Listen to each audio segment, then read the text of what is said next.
এই কষ্ট আমি লাঘব করতে চেয়েছি। এই কষ্ট আবার যারা সৃষ্টি করলো তাদের বিরুদ্ধে আপনাদেরই রুখে দাঁড়াতে হবে।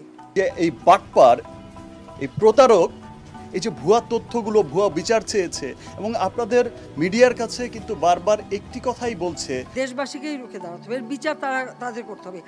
আবার সেই দুর্বার গতিতে এগিয়ে যেতে। কোঠা আন্দোলন নিয়ে প্রতিবাদ করায় এবার বিপাকে ডালিউড সুপারস্টার শাকিব খান। তিনি গতকাল রাতে জরুরিভাবে সংবাদ সম্মেলন করেন নিজ বাসায়, যেখানে শাকিব খান বলেন, আমি প্রায় 2 যুগ ধরে মানুষের বিনোদনের জন্য কাজ করে আসছি। এদেশের ভালোর জন্য আমার মুভি বাইরের দেশের কান্ট্রিতে রিলিজ করতে আমাকে অনেক পরিশ্রম করতে হয়। আর আমার দেশের সেই শিক্ষার্থীরাই যখন বিপদে, আমি কিভাবে প্রতিবাদ না করে বসে থাকব? এখন উপরমহল থেকে বিভিন্ন কথা শুনতে হচ্ছে, এক প্রকার হুমকি দিয়ে যাচ্ছে আমাকে। এদেশের জনগণের পক্ষ নিয়ে প্রতিবাদ করাটা আমার দায়িত্ব ছিল, আর আমি তাই করেছি। এখন আমার যা হবার হবে। আমি কাউকে ভয় করি না, কারণ আমার পাশে আমার দেশের লাখো কোটি ভক্ত রয়েছে। এদিকে সংবাদ মাধ্যমে প্রধানমন্ত্রী বলেন, কিছু মানুষ আড়ালে বসে অনলাইনে উস্কানিমূলক কথা বলে শিক্ষার্থীদের ক্ষোভ আরও বাড়িয়ে দিচ্ছে।